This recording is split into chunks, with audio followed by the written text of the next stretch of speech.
जय हिंद दोस्तों, मैं मानिक नायक आप सबको अपने यूट्यूब चैनल पे वेलकम करता हूं। आज हम लोग एसएससी एमटीएस 2023 का सेट नंबर 39 को यहाँ पे डिस्कस करने वाले हैं। टोटल जो एग्जाम हुआ था आपका 57 सेट में एग्जाम हुआ और हम इसके 39 नंबर सेट को डिस्कस करने वाले हैं। चलिए स्टार्ट करते हैं अपने पहले क्वेश्चन से।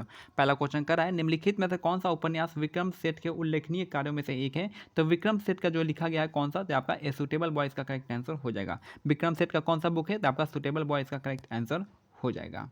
नेक्स्ट क्वेश्चन देखिए यहाँ पे, निम्नलिखित में से किस अनुच्छेद में मौलिक अधिकारों के साथ असंगत या उनकी अल्पीकरण करने वाले कानून का उल्लेख किया गया है। तो आपका आर्टिकल 13 में। सिंपल से आपको याद रखना है कि जो आर्टिकल 13 है किससे संबंधित है, आपका जुडिशियल रिव्यू सिस्टम से है। इसका मतलब है कि अगर कोई भी आपका जो प्रावधान है वो फंडामेंटल राइट के अनुसार सही नहीं है तो उसको क्या करेगा सुप्रीम कोर्ट, उसको अमान्य कर देगा, अनकॉन्स्टिट्यूशनल कर देगा। तो यही आपका आर्टिकल 13 में लगभग जो जुडिशियल रिव्यू को यहाँ पे डिफाइन करता है, आर्टिकल 13 हो जाएगा। आर्टिकल 15 आपको क्या पता ही होगा कि जो आर्टिकल 15 मूवी आई थी किस पे, डिस्क्रिमिनेशन पे। डिस्क्रिमिनेशन यानी डिस्क्रिमिनेशन पे आया था, में भेदभाव पे आया था SC ST का। फिर जो आप 12 आपको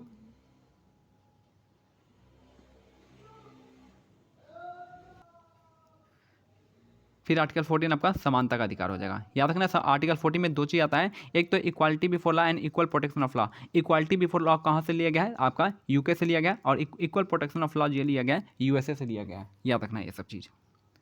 नेक्स्ट है क्वेश्चन नंबर 3 यहाँ पे, डैश यानी केवल सूर्य और चंद्रमा के शक्तिशाली गुरुत्वाकर्षण बल के कारण पृथ्वी की सतह पर ज्वार भाटा आता है। तो केवल सूर्य और चंद्रमा के गुरुत्वाकर्षण बल के कारण जो है पृथ्वी की सतह पर ज्वार और भाटा आता है। नेक्स्ट है, लड़कों में बढ़ता हुआ स्वर तंत्र गले की सामने की ओर सुस्पष्ट उभरे भाग के रूप में दिखाई देता है, जिसे हम क्या कहते हैं, एडम्स एप्पल कहते हैं, जिसे कंठमणि कहते हैं, एडम्स एप्पल कहते हैं। नेक्स्ट है क्वेश्चन 5 यहाँ पे, निम्नलिखित में से कौन सा ज्वलनशील पदार्थ एक उदाहरण नहीं है, इसमें से कौन सा इसका एग्जाम्पल नहीं है। तो आपका LPG है, पेट्रोल है, आपका अल्कोहल, लेकिन आपका कांच नहीं है। तो LPG लिक्विफाइड पेट्रोलियम गैस होता है, पेट्रोल हो जाएगा, फिर आपका अल्कोहल हो जाएगा। नेक्स्ट है, वर्ष 2011 की जनगणना के अनुसार 2011-12 के बीच ऋणात्मक दशकीय जनसंख्या वृद्धि दर वाला एकमात्र भारतीय राज्य कौन है, ये आपका नागालैंड है। तो याद रखना है कि 2011 जनगणना के अनुसार में 2001 से 11 के बीच में जो आपका जनसंख्या वृद्धि दर जो था, जो ग्रोथ रेट था, पॉपुलेशन ग्रोथ रेट, वो आपका निगेटिव चला गया था। किस राज्य का, तो आपका एकमात्र राज्य था नागालैंड। नागालैंड इसका करेक्ट आंसर हो जाएगा। और यहाँ पे जो आपका इंग्लिश जो आपका आधिकारिक भाषा है, इंग्लिश। निम्नलिखित नागालैंड का सबसे ऊंची चोटी का नाम क्या है, तो आपका माउंट सारामती हो जाएगा। नेक्स्ट है, निम्नलिखित में कौन सी नृत्य शैली छत्तीसगढ़ से संबंधित नहीं है, तो आपका कजरी इसका करेक्ट आंसर है। कजरी आपका छत्तीसगढ़ से संबंधित नहीं है, याद रखना है, ठीक है। बाकी पंथी है, राउत नाचा है, गेड़ी डांस जो आपका कहाँ का है, छत्तीसगढ़ का संबंधित है। यहाँ तक कि छत्तीसगढ़ में एक पहाड़ी है जिसका नाम है अमरकंटक की पहाड़ी। यहाँ पे अमरकंटक जो है आपका किस पहाड़ी की सबसे ऊंची श्रृंखला है, तो आपका मैकाल पर्वत की सबसे ऊंची श्रृंखला कौन है, अमरकंटक है, छत्तीसगढ़ में। और यहाँ से 3 नदियाँ निकलती है 3 डायरेक्शन में। तो अमरकंटक से 3 नदियाँ 3 डायरेक्शन में निकलती है, कौन कौन से, एक तो हो गया महानदी जो आपका बे ऑफ बंगाल में जाती है, एक नर्मदा हो जाएगी कहाँ पे, ये जाएगी आपका अरेबियन सी में, और एक जो जाएगी सोन नदी, और ये जाएगी कहाँ पे, गंगा में मिल जाएगी, याद रखना है। और छत्तीसगढ़ में एक वाटरफॉल है जिसका नाम कौन सा है, चित्रकूट वाटरफॉल है। कौन सी नदी पे है, आप मेरे को कमेंट में बताइएगा, चित्रकूट वाटरफॉल कौन सी नदी पे है। और ये जो है इसको भारत का नियाग्रा वाटरफॉल भी कहते हैं, ठीक है। नेक्स्ट क्वेश्चन देखिए यहाँ पे, मुद्रा मनी मल्टीप्लायर की गणना के लिए निम्नलिखित में से किस मौद्रिक लिखित का उपयोग किया जाता है, तो हो जाएगा आरक्षित नकदी निधि अनुपात, इसका करेक्ट आंसर हो जाएगा। तो मुद्रा यानी मनी मल्टीप्लायर की गणना के लिए किसका यूज करते हैं हम लोग, तो आरक्षित नकदी निधि उत्पाद का अनुपात का उपयोग करते हैं। नेक्स्ट है, अक्टूबर 2022 में प्रधानमंत्री जन उर्वरक परियोजना एक देश एक उर्वरक यानी वन नेशन वन फर्टिलाइजर का शुभारंभ किसने किया था, यह क्या, नरेंद्र मोदी ने किया था। याद रखें, वन नेशन वन फर्टिलाइजर का शुभारंभ जो है आपके नरेंद्र मोदी ने किया था। नेक्स्ट है, भारतीय संविधान के अनुच्छेद 23-24 निम्नलिखित में से किस मौलिक अधिकार को संबंधित है, ये आपका शोषण के विरुद्ध अधिकार हो जाएगा। शोषण के विरुद्ध अधिकार किसका शोषण, तो आर्टिकल 23 में किसके बारे में है, आपका ह्यूमन ट्रैफिकिंग से संबंधित है। तो ह्यूमन ट्रैफिकिंग और फोर्स लेबर, ये आपका आर्टिकल 23 हो जाएगा। 24 में बच्चों के लिए बलात्कार से हो जाएगा, बच्चों के लिए कि 14 वर्ष से कम उम्र में बच्चों को खतरनाक काम में आप नहीं रख सकते हैं।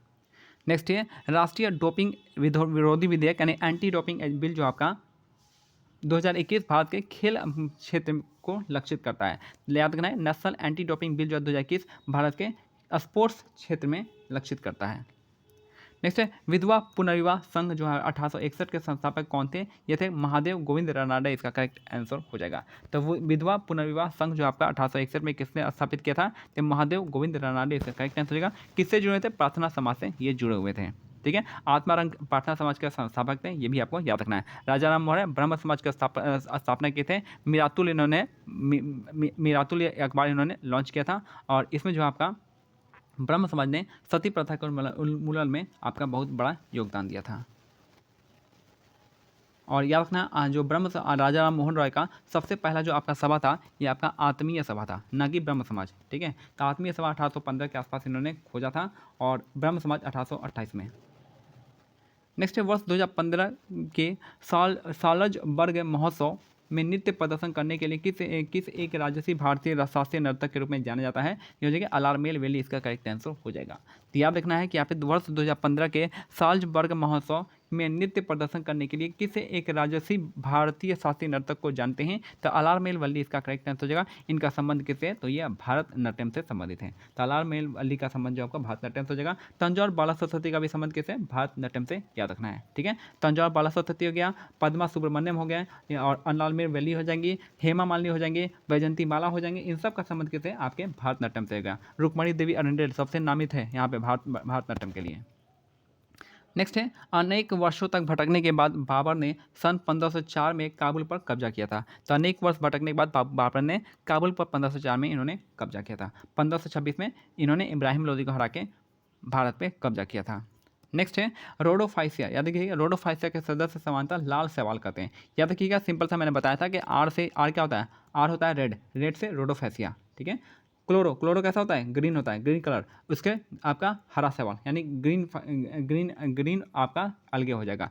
रोडोफाइसिया होता है आपका रेड अलगे के लिए, क्लोरोफाइसिया ग्रीन अलगे के लिए, फिर फियो मतलब एफ आता है, एफ से क्या होगा? फेरस, आयरन, एफ से एफी, फेरस किससे होता है जानते ना? देखिए फियोफाइसिया हो गया, एफी मतलब क्या होता है? आयरन होता है। आयरन, ये आपका आयरन कैसा होता है कलर? ब्राउन मतलब भूरा, तो ये आपका फियोफाइसिया हो जाएगा। तो याद रखना है फियोफाइसिया क्या हो जाएगा आपका? यहाँ पे ब्राउन अलगे, रोडोफाइसिया रेड अलगे, और क्लोरोफाइसिया आपका ग्रीन अलगे। नेक्स्ट है निम्नलिखित में से कौन से कृषि आधारित उद्योग एग्रो बेस्ड इंडस्ट्री का एक उदाहरण नहीं है? तो ये आपका ये एग्रो बेस्ड इंडस्ट्री नहीं है, बाकी आपका वनस्पति तेल उद्योग है, चमड़ा उद्योग है, सूती वस्त्र उद्योग है। नेक्स्ट है क्वेश्चन देखिए, 1770 में भारत के बंगाल में किस घटना के परिणाम स्वरूप 1/3 आबादी की मृत्यु हो गई थी? तो ये था आपका अकाल में। कब आया था? 1770 में एक बंगाल में एक खतरनाक अकाल आया था, जिसके बाद जो है 1/3 आबादी बच गई थी। मतलब 1/3 आबादी की मृत्यु हो गई थी, बाकी 2/3 बचा था। तो बहुत लोग यहाँ पे मर गए थे अकाल से। और उस समय अकाल, और याद रखिए बंगाल का एक अकाल है 1943 का, ये भी काफ़ी खतरनाक था। इसमें भी बहुत सारे लोग, लाखों लोग की मृत्यु हुई थी। कुश्ती मैट की मोटाई जो होती है 5 से 7 सेंटीमीटर के बीच होनी चाहिए। तो जो कुश्ती मैट की मोटाई जो होती है 5 से 7 सेंटीमीटर के बीच में होनी चाहिए। नेक्स्ट है कर्नाटक के अलमाटी बांध निम्नलिखित में किस नदी पे बना है? तो याद रखना अलमाटी बांध जो आपका ये कृष्णा नदी पे बना है। अलमाटी बांध कौन सी नदी पे बना है? आपका कृष्णा नदी पे बना हुआ है। और कौन सा बना है? श्री सलम बांध भी कहाँ पे? कृष्णा नदी पे बना हुआ है। कावेरी पे कौन है? आपका शिव समुद्रम जो है कावेरी नदी पे बना हुआ है। किस सागर बांध जो आपका ये भी आपका कावेरी नदी पे है। और कौन सा यहाँ पे? मेटूर डैम भी आपका कावेरी नदी पे है। किस राज सागर? पेरियार नदी पे कौन है?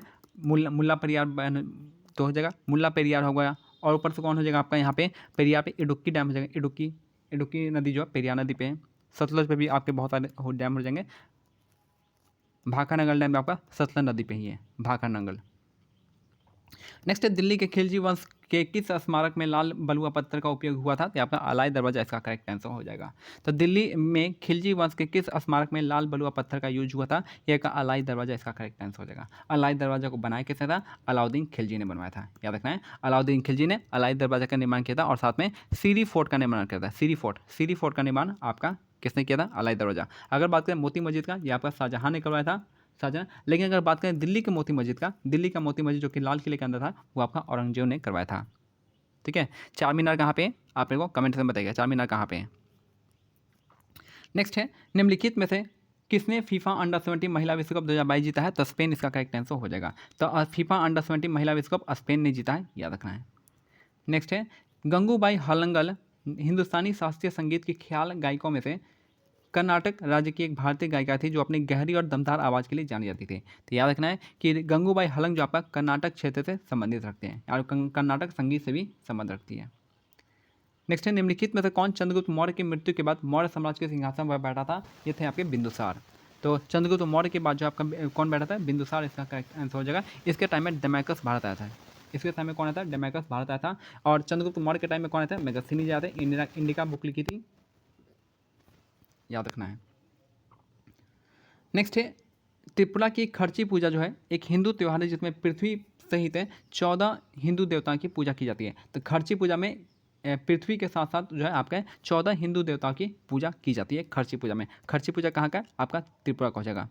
खर्ची पूजा कहाँ का है? त्रिपुरा का हो जाएगा। और यहाँ पे एक होजागिरी फेस्टिवल भी मनाते हैं। होजागिरी फेस्टिवल भी आपका यहाँ पे मनाया जाता है इसके साथ ही।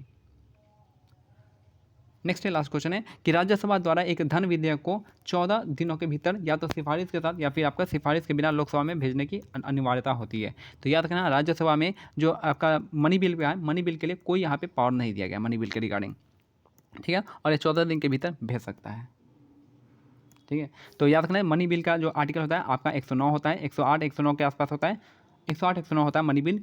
और याद रखना है इसमें कि 108 तो आपका जॉइंट सिटिंग हो जाएगा, 109 आपका मनी बिल जो है आपका राज्यसभा में पेश नहीं किया सकता है।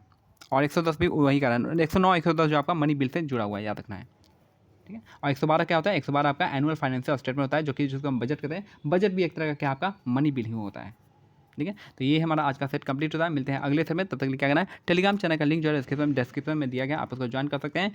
टेलीग्राम चैनल नाम है आपका @मॉक टेस्ट GK GS हो जाएगा। तो मॉक_टेस्ट_GK GS। तो जय हिंद, जय भारत, धन्यवाद।